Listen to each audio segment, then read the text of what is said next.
I can see on the one hand, the Taxpayers Alliance might well be saying MPs are all awful, they've all got their snouts in the trough, they shouldn't be getting anything, they shouldn't be allowed to have outside jobs.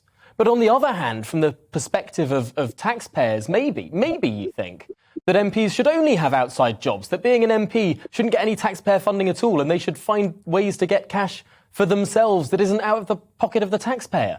Which is it?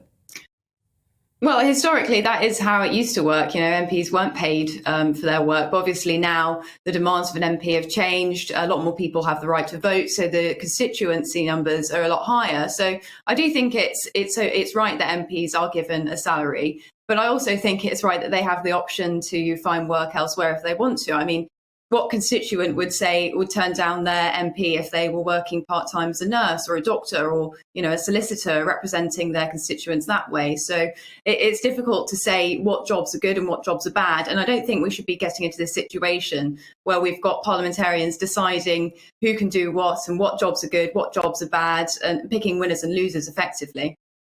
It is interesting because this all followed on from the most enormous scandals, whether it was the Owen Paterson affair or anything else towards the end of last year. Clearly the public believe that MPs' pay is quite enough and outside jobs raise an eyebrow. The fact that MPs might have outside earnings at all, taking their pay well into six figures, to many people that seems egregious.